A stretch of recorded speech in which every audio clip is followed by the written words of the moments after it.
The above reminder is only relevant to mainland Chinese passport holders departing from mainland China. Please ignore it if you are not related.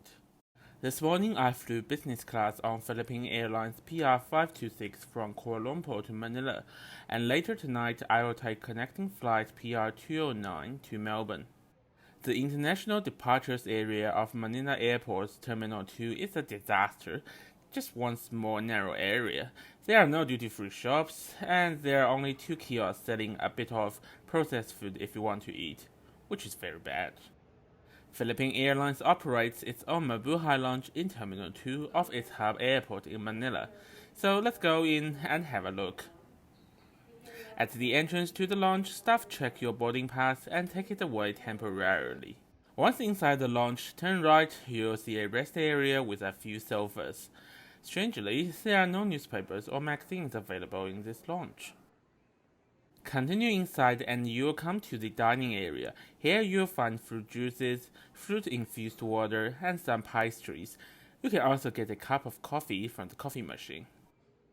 The fridge is stocked with soft drinks, fruit juices, iced tea, soy milk, and beers. Here you will find more breads, sandwiches, mini burgers, and fried puffs.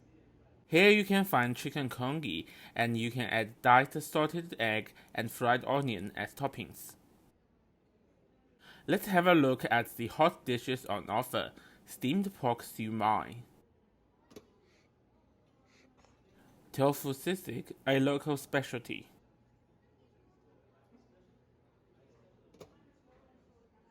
roasted beef. As for rice, you can choose between plain rice or yellow fried rice. Alcoholic drinks can be ordered from this counter. Further inside the lounge, there are desserts and a salad bar. However, there are some flies hovering over the salad bar, which is a bit unpleasant. It's time for dinner. The lounge seems a bit old and not very well designed. For example, there is only one shower. I have to wait a long time to use the shower. While I'm waiting, the receptionist calls me. I go to the reception and ask what has happened. And it turns out that I have to go downstairs, pick up my luggage, go through an explosive screening, and get a stamp on my boarding pass. The reason for this is that my final destination is Australia. After the whole process, I go back to the lounge to take a shower. The shower room is large and well equipped. The only thing that puzzles me is why there's a separate hot water system on the wall. And the water is much too hot. After my shower, it is time to be on board my flight. As flight PR209 is to Australia, there are extra security checks and passport controls at the boarding gate. As a business class passenger, I could do with priority boarding. This Philippine Airlines Airbus A330-300 with Philippine registration Romeo Papa Charlie A782 will operate as flight PR209 to Melbourne this evening. This aircraft first joined the company in August 2013. The aircraft features 18 lie-flat business class seats, 24 premium economy class seats, and 267 economy class seats. The business class cabin is in a 1-2-1 configuration, with each seat having direct aisle access and the ability to be fully reclined. Seats are staggered, so if you want a window seat, look for one with an even number. There is a large, responsive, and touch-sensitive entertainment screen for every business class passenger. Every business class seat has a pillow and a large blanket. There is a large divider to the right of the seat, giving passengers good privacy. There is a storage compartment inside the divider that holds a pair of noise-cancelling headphones. I don't know the brand, but it's certainly better than the shabby headphones provided in China Eastern's business class. There's also a leather fuller amenity kit. Under the storage rack, you'll find a universal power socket, a headphone socket, a USB port, and the in-flight service control panel. Here you'll find a reading light and the seat control panel. The tray table is tucked away in the wide armrest, so you have to pull it out by hand. The flight attendant comes to serve the refreshing towel. The amenity kit contains body lotion, lip balm, eau de toilette, toothpaste, toothbrush, comb, eye mask, and a pair of socks. At the front of the seat, towards the bottom, there's a small storage compartment containing a safety instruction card, an air sickness bag, and a pair of slippers.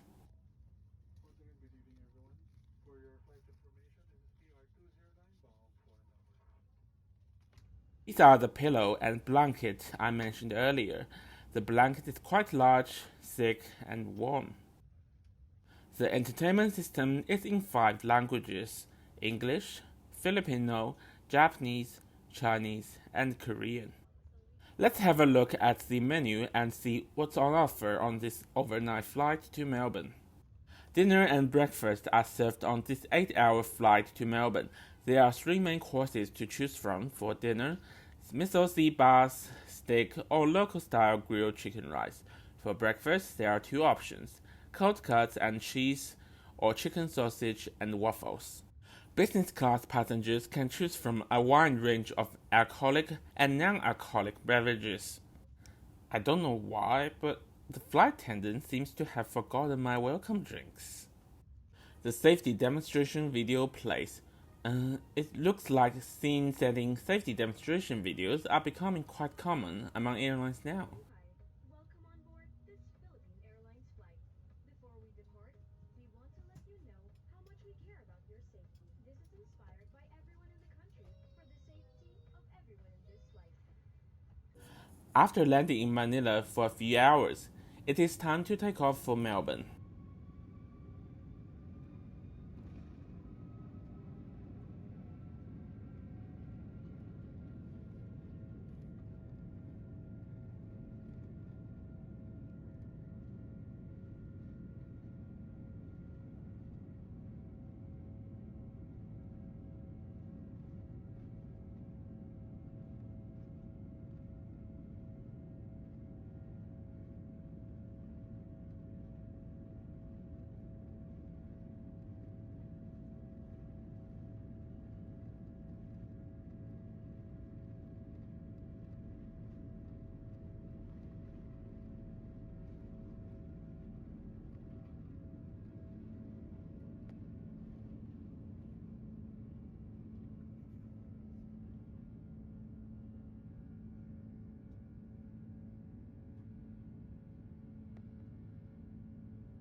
Let's have a look at the in-flight entertainment system.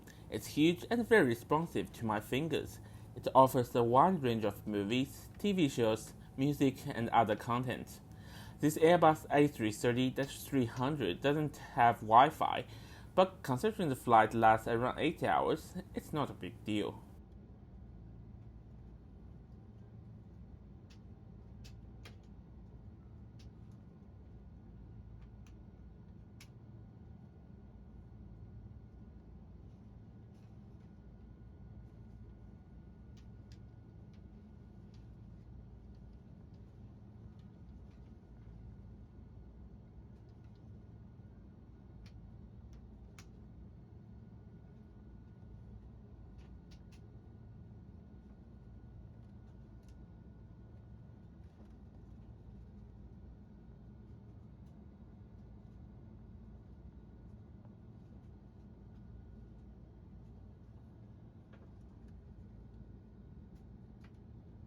Once the plane has reached cruising altitude, the cabin crew come in to set the table for dinner. First up is the tuna tataki salad, a roll, a packet of cashews, and a small packet of chocolate, celebrating the company's 82nd anniversary. The salad is very refreshing. My main course is accompanied by this French white wine. Now the cabin crew arrived to serve my main course. It looks a bit simple, but it tastes great. The chicken is still tender and moist after being reheated. A strawberry-flavored ice cream is served after I finish my main course. The meal ends with a bowl of cheese, dried fruit, and crackers. Let's take a look at the business class lavatory of the Philippine Airlines Airbus A330-300. It is kept clean and has the amenities you would normally expect.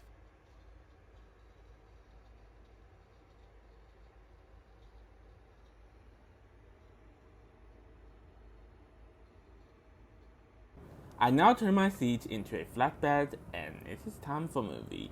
The cabin crew wanders around the cabin on a regular basis to provide passengers with water, then snacks are available on request.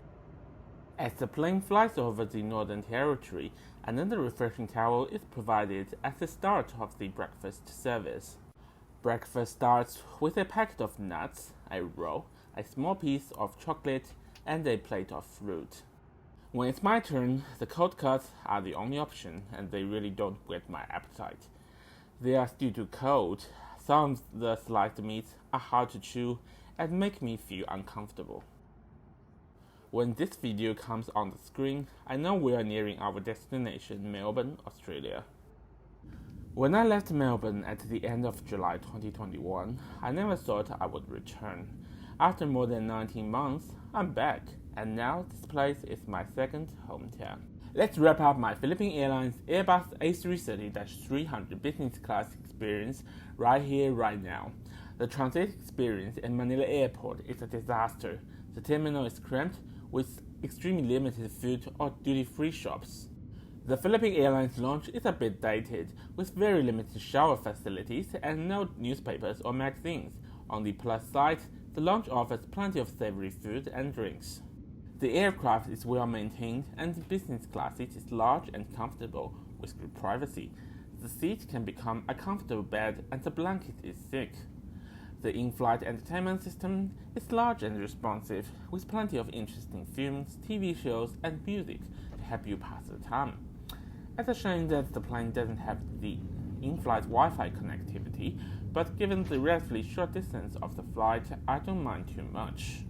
Dinner is quite appetizing, however the main course of my breakfast is unsatisfactory.